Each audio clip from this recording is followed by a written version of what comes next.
ಹೇಳ್ರಿ. ಹಾವೇರಿಗೆ ಹೋಗ್ತಾ ಇದ್ದೀನಿ.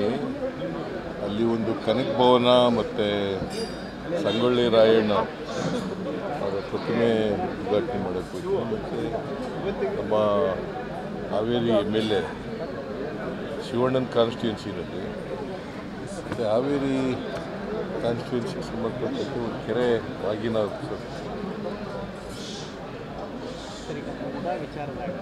ಮೂಡ ಹಗರಣ ವಿಚಾರದಾಗ ವಿಜೇಂದ್ರ ಆಗಿ ಎಲ್ಲರೂ ಏನು ಹೇಳ್ತಿದ್ದಾರೆ, ರಾಜ್ಯದಲ್ಲಿ ಶೀಘ್ರದಲ್ಲಿ ಹೊಸ CM ಬರ್ತಾರೆ, ರಾಜ್ಯಕ್ಕೆ ಹೊಸ CM ಬರ್ತಾರ. ಯಾಕೆ ನೀವು ರಾಜೀನಾಮೆ ಕೊಟ್ಟು ಹೋಗ್ತೀರಿ ಅಂತ ಯಾಕೆ ರಾಜೀನಾಮೆ ಕೊಟ್ಟು ಕೇಂದ್ರ ಸರ್ಕಾರ ಆರೋಪ ಮಾಡ್ತೀವಿ. ವಿಜೇಂದ್ರ ಮತ್ತು ಅಲ್ಲ, ವಿಜೇಂದ್ರ ಅವ್ರ ಅಧ್ಯಕ್ಷಗಿರಿಗೂ ರಾಜೀನಾಮೆ ಕೊಡಬೇಕು ಅಲ್ವಾ? ಅವ್ರು ಯಾಕೆ ನನಗೆ ರಾಜೀನಾಮೆ ಕೇಳಿಬಿಟ್ಟ ತಕ್ಷಣ ಕೊಟ್ಬಿಡೋಕ್ಕಾಗುತ್ತಾ? ವಿಜೇಂದ್ರ ರಾಜೀನಾಮೆ ಕೊಡು ಅಂದ್ರೆ ಕೊಟ್ಬಿಡೋಕ್ಕಾಗತ್ತೇನೆ? ನಾನು ಹಾಗಾದರೆ ವಿಜೇಂದ್ರನ ಅಧ್ಯಕ್ಷಗಿರಿಗೂ ರಾಜೀನಾಮೆ ಕೊಟ್ಬಿಡು ಅಂತ ಹೇಳ್ತೀನಪ್ಪ. ಕೊಟ್ಬಿಡ್ತಾರ?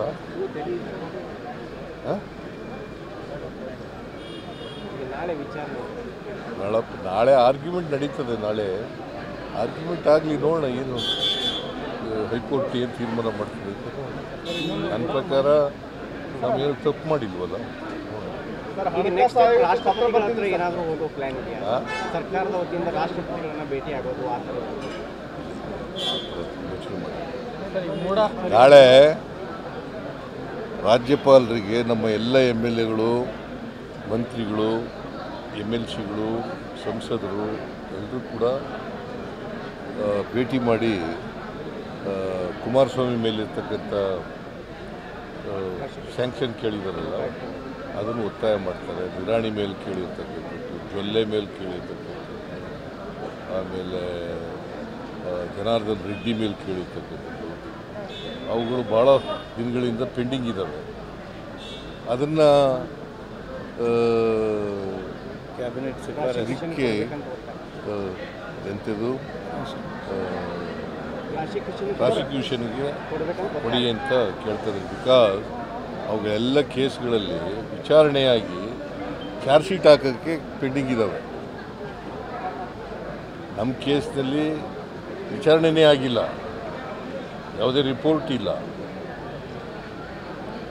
HD ಕುಮಾರಸ್ವಾಮಿ ಕೇಸ್ನಲ್ಲಿ ವಿಚಾರಣೆಯಾಗಿ ಚಾರ್ಜ್ ಶೀಟ್ ಹಾಕಬೇಕು, ಅದಕ್ಕೋಸ್ಕರ ಪ್ರಾಸಿಕ್ಯೂಷನ್ಗೆ ಪರ್ಮಿಷನ್ ಕೊಡಿ ಅಂತ ಕೇಳ್ತಾರೆ. ಇದನ್ನೆಲ್ಲ ನೋಡಿದ್ರೆ ಸಿದ್ದರಾಮಯ್ಯನವ್ರನ್ನ ಯಾಕೆ ಟಾರ್ಗೆಟ್ ಮಾಡ್ತಿದ್ದಾರೆ? ಸಿದ್ದರಾಮಯ್ಯನವ್ರನ್ನ ಯಾಕೆ ಟಾರ್ಗೆಟ್ ಮಾಡ್ತಿದ್ದಾರೆ? ಹೈಕಮಾಂಡ್ನವರು ನನ್ನ ಮೇಲೆ ನನ್ನ ಟಾರ್ಗೆಟ್ ಮಾಡ್ತಾ ಇದ್ದಾರೆ. BJPಯವರು ಮತ್ತು JDSನವರು ಇಬ್ಬರು ಸೇರ್ಕೊಂಡು ನಮ್ಮ ಸರ್ಕಾರನ ಅಸ್ಥಿರಗೊಳಿಸಲಿಕ್ಕೆ ಪ್ರಯತ್ನ ಮಾಡ್ತಾರೆ.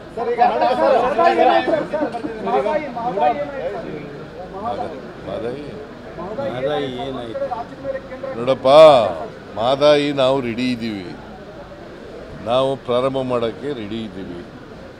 ನೀವು ಇವ್ರಿಗೆ ಕೇಳಬೇಕಾದಂಥ ಜೋಶಿ ಕೇಳಬೇಕಾದ ಪ್ರಶ್ನೆ ನನಗೆ ಕೇಳಿದ್ರೆ, ಜೋಶಿಯವರು ಕೇಂದ್ರ ಸರ್ಕಾರದಿಂದ ಪರಿಸರ ಇದೆಯಲ್ಲ, ಎನ್ವೈರನ್ಮೆಂಟ್ ಕ್ಲಿಯರೆನ್ಸ್ ಕೊಡಿಸಿದ್ರೆ ಇಮಿಡಿಯೇಟಾಗಿ ಮಾಡ್ತೀವಿ.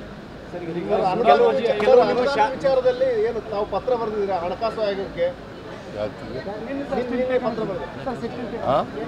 ಕೇಂದ್ರ ಸರ್ಕಾರ ಪರಿಹಾರ ಕೊಡಬೇಕು ಹಣಕಾಸು ಆಯೋಗಕ್ಕೆ. ಹಣಕಾಸಿನ ಆಯೋಗ ಬೇರೆ. ಆರ್ಟಿಕಲ್ 280 ಪ್ರಕಾರ ಹಣಕಾಸಿನ ಆಯೋಗ 5 ವರ್ಷಕ್ಕೊಂದ್ಸರಿ ಆಗುತ್ತೆ. ರಾಜ್ಯ ಮತ್ತು ಕೇಂದ್ರ ಸರ್ಕಾರಗಳಿಗೆ ಈ ದೇಶದಲ್ಲಿ ತೆರಿಗೆ ಆಯ್ತದಲ್ಲ, ತೆರಿಗೆ ಅದನ್ನು ಯಾವ ಪ್ರಮಾಣದಲ್ಲಿ ಹಂಚ್ಕೋಬೇಕು ಅಂತೇಳಿ ಶಿಫಾರಸು ಮಾಡ್ತಾರೆ. ಅದರ ಪ್ರಕಾರ ಕೇಂದ್ರ ಸರ್ಕಾರ ನಡ್ಕೋಬೇಕು. ನಿನ್ನೆ 16th ಫೈನಾನ್ಸ್ ಕಮಿಷನ್ ಅವ್ರು ಬಂದಿದ್ದರು. ಅವ್ರಿಗೆ ನಾನು, ನಮ್ಮ ಎಲ್ಲ ಮಂತ್ರಿಗಳು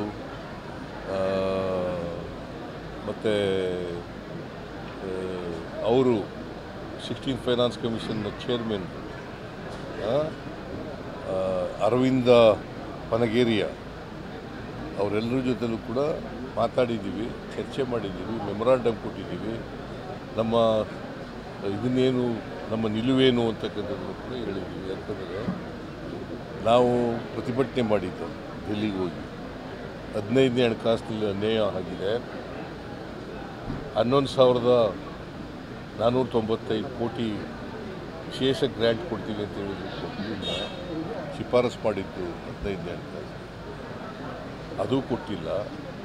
ಮತ್ತು ನಮಗೆ 4.713ರಿಂದ 713 ಅಲ್ಲಿಂದ 3.647 ಕಡಿಮೆ ಆಗಿಬಿಟ್ಟಿದೆ.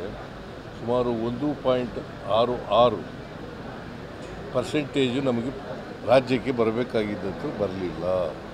ಅದರಿಂದ ಒಟ್ಟಾರೆಯಾಗಿ ನಮಗೆ ಸುಮಾರು 80,000 ಕೋಟಿ ರೂಪಾಯಿ 5 ವರ್ಷದಲ್ಲಿ ನಷ್ಟ ಆಗಿದೆ 15ನೇ ಹಣಕಾಸಿನ ಆಯೋಗ. ಅದನ್ನು ಸರಿಪಡಿಸಿ ಅಂತೇಳಿ ನಾವೆಲ್ಲ 16ನೇ ಹಣಕಾಸಿನ ಆಯೋಗದ ಚೇರ್ಮನ್ಗೆ ಮತ್ತು ಸದಸ್ಯರಿಗೆ ಮನವಿಯನ್ನು ಮಾಡಿದ್ದೀವಿ. ಈ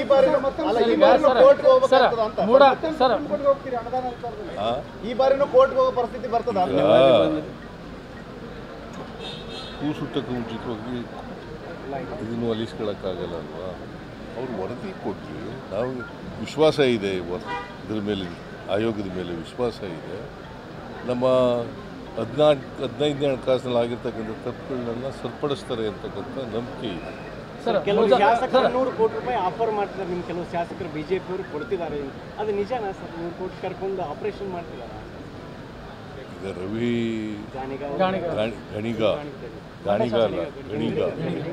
ಮಂಡ್ಯ ಶಾಸಕರು, ಅವ್ರ ಊರ ಹೆಸರು ಗಣಿಗ, ಅವರು ಹೇಳಿದ್ದಾರೆ. ಅವ್ರು ನನ್ನ ಜೊತೆಲೂ ಕೂಡ ನಿಜ ಅಂತ ಹೇಳಿದಾರಪ್ಪ, ಹೇಳಿರೋದು ನಿಜ ಅಂತ.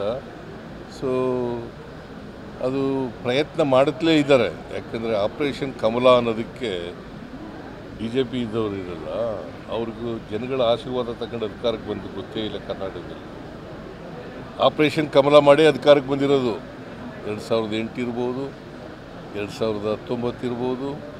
ಯಾವಾಗಲೂ ಕೂಡ ಆಪರೇಷನ್ ಕಮಲ ಮಾಡೋ ಅಧಿಕಾರಕ್ಕೆ ಬಂದು. ಯಾವಾಗ ಅವ್ರಿಗೆ ಮೆಜಾರಿಟಿ ಬಂದಿತ್ತು? ಹಿಂಬಾಗಿಲಿನಿಂದ, ಎಲ್ಲ ಹಿಂಬಾಗಿಲಿಂದ ಬಂದಿತ್ತು. ಈಗಲೂ ಪ್ರಯತ್ನ ಮಾಡ್ತಾ ಇದ್ದಾರೆ. ಆದರೆ ನಾವು 136 ಜನ ಇದ್ದೀವಿ.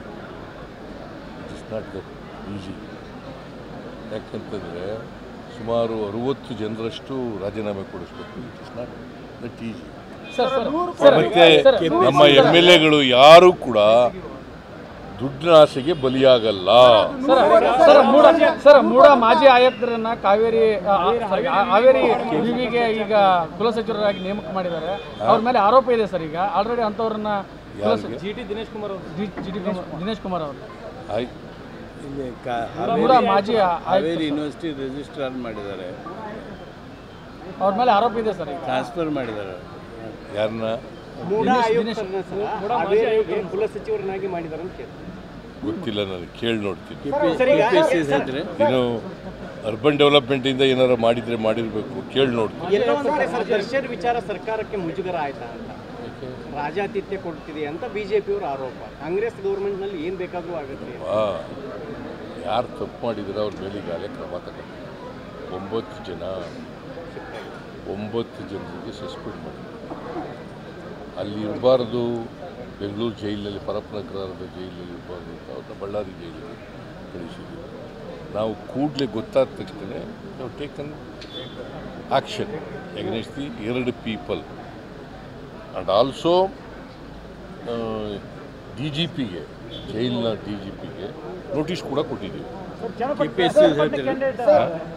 ಸರ್, ಹುಬ್ಬಳ್ಳಿ ಧಾರವಾಡ ಮಹಾನಗರ ಪಾಲಿಕೆಗೆ ವಿಶೇಷ ಅನುದಾನ ಮತ್ತು 58 ಕೋಟಿ ರೂಪಾಯಿ ಪಿಂಚಣಿ ಬಾಕಿ ಉಳಿಸಿಕೊಂಡು ಸರ್ಕಾರದ ಪತ್ರ ಬರೆದಾರೆ ಸರ್ ಮೇಯರು. ಹುಬ್ಬಳ್ಳಿ ಧಾರವಾಡ ಮಹಾನಗರ ಈಗ ಕೊಟ್ಟವ್ರಿ, ನೋಡ್ತೀನಿ ನಾನು.